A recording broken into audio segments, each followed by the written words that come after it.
The Last of Us Part 2 is finally here. After 7 years, we finally get the conclusion to a story that already concluded 7 years ago. And while this game is a fantastic demonstration of how to present a beautiful game with stellar gameplay, it ends up being a tired sequel that doesn't really validate its own existence.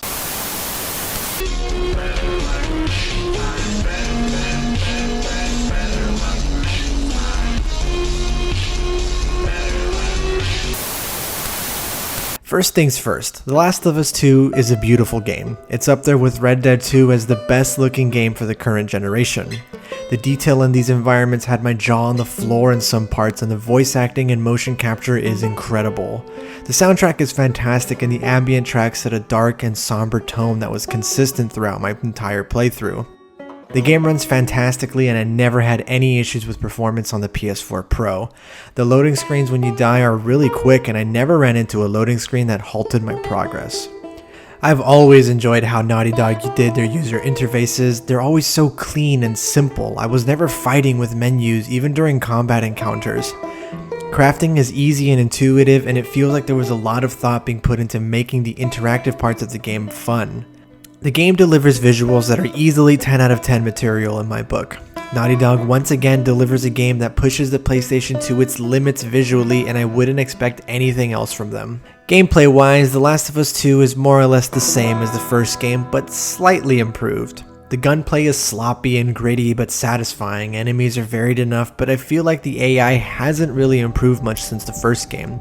Enemies and zombies are still doing the same tactics, and the clicker enemies are still an annoying insta-kill, but at least you no longer have to craft shivs in order to kill them.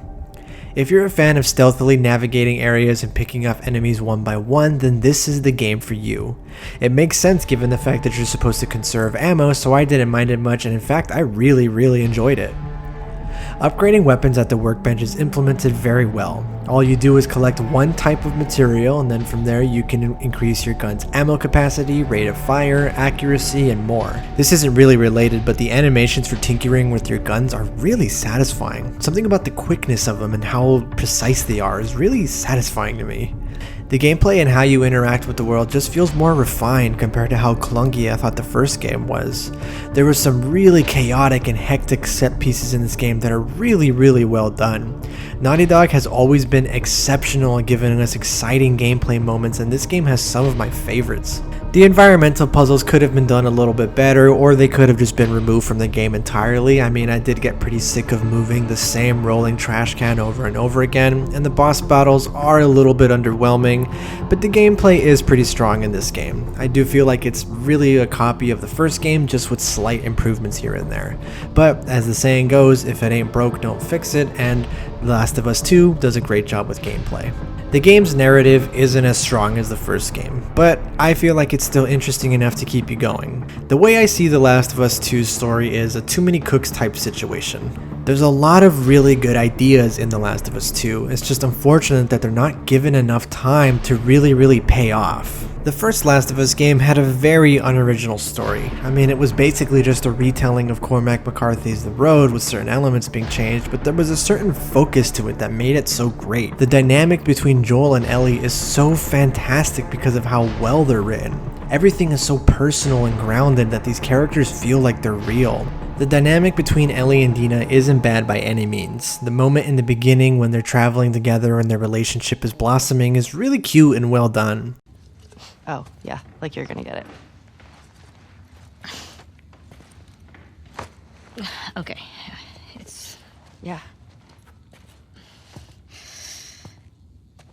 Oh, fuck it.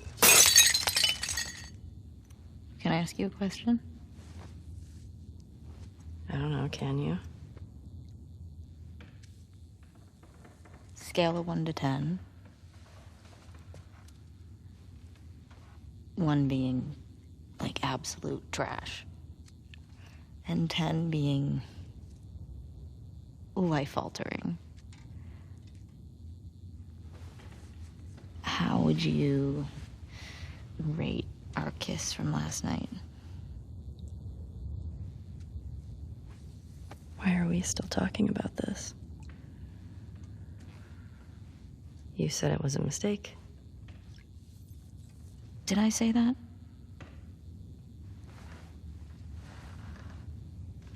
you doing? I asked you to rate our kiss.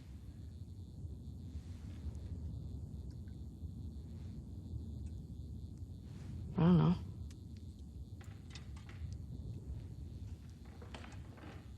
I give it a 6. A 6? Wow. Like a solid 6. Okay. There are a lot of people around. Yeah, but 6. Oh, what? I mean, now I really want to know how you'd rate it. I don't think you do.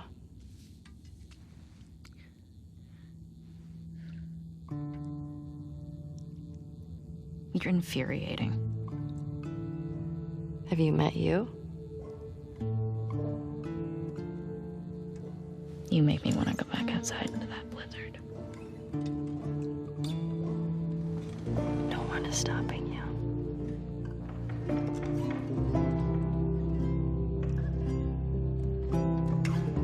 This better be better than a 6. I just prefer the father-daughter dynamic of the first game over the rotating cast that this game chooses to do. The Last of Us 2 presents us with your typical revenge plot that sort of works, but the way it's told is kind of sloppy and disappointing. But in order for me to get into that, I'm gonna have to spoil The Last of Us 2's story. So if you haven't played it, I would go ahead and recommend clicking on this part of the video for my final verdict. This is your spoiler warning, here we go. I always thought that The Last of Us was a game that told its story and ended so perfectly that a sequel was completely unnecessary, and when the sequel was announced, I was reluctantly excited because it seemed completely unneeded. I was on board as long as they told a completely different story or had completely new characters. I've been giving it a lot of thought, and I came to the conclusion that The Last of Us 2 had a flawed storyline that's difficult to just ignore. I'm totally fine with killing Joel. I'm fine with how they did it, I just don't really like how Abby fits into the story.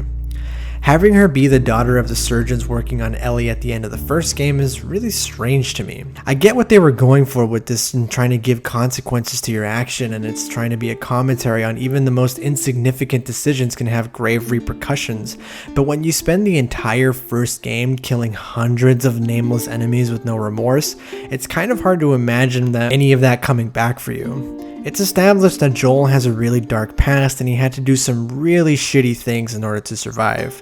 So why not have someone from that time come looking for him? I thought it would work a little better because it would come from a time that we didn't experience and we have questions about. That way, you still kill Joel while setting up Abby as a villain, and there isn't this disconnect from the player. I don't really mind Abby as a character, and I feel like by the end of the game she was a decent but kind of weak antagonist for Naughty Dog standards, but I really hate that you have to play as her. I don't want to play as someone who just killed the protagonist of the first game, because no matter what happens to her or how they try to set her up to be sympathetic, I'm actively rooting for her to fail, which is counterintuitive in a game about story progression. I will say this about the Abby segments though, the game does try very, very hard to get you to sympathize and empathize with Abby and her group, and I will say that it's a very, very bold attempt and they should be commended for it. It just didn't really work for me personally. I understand that other people, they have changed their perspective on Abby and saw her as a more three-dimensional character, but unfortunately, the playable segments just wasn't enough for me to see her as nothing less than like a mustache twirling villain who just does a lot of bad things for seemingly no reason. The two side characters I'm going to be focusing on in this short segment is Jesse and Dina. At the beginning of this video, I mentioned I enjoyed Ellie and Dina's dynamic, but I didn't mention that that's all there really is to this character. She doesn't have very many outstanding motives other than following Ellie, and there isn't much personality to her. She cracks jokes and sometimes mentions her past, but other than that, she isn't nearly as complex as Joel or Ellie, so you don't really care when she's put in danger. The same can really be applied with Jesse.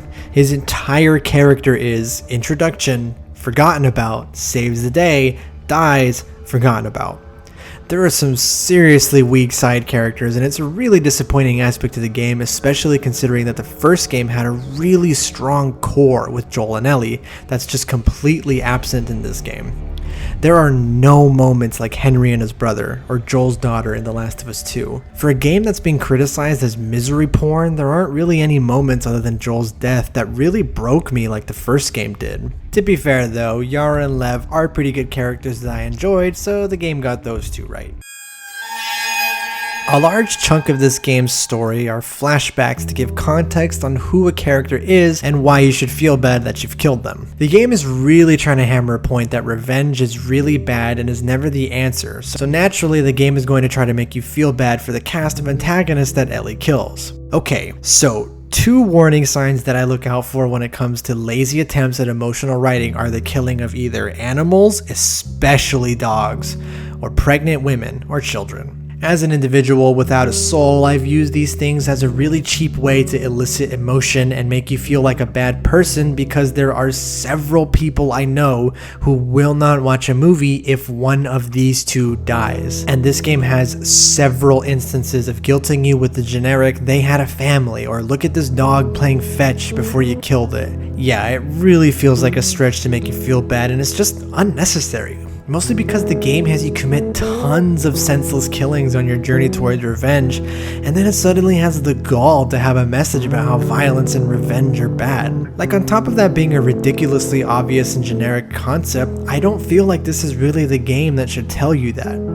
It'd be like if GTA scolded you for breaking traffic laws, but at least GTA gives you the freedom to follow traffic laws if you're really bored, whereas The Last of Us forces you to commit genocide in order to progress. On top of that, it feels really strange to give the main antagonist her revenge and deny us the ability to do the same, as if we're the ones who are in the wrong for seeking revenge. Listen, I understand that the game is trying to tell us that revenge isn't the answer and we need to be the better person and not seek an eye for an eye, but this concept just doesn't work when Ellie finally realizes this as she's getting her revenge. The ending of this game has been shit on endlessly, but honestly it's really hard to disagree when the game blue balls you and kind of invalidates its own playtime.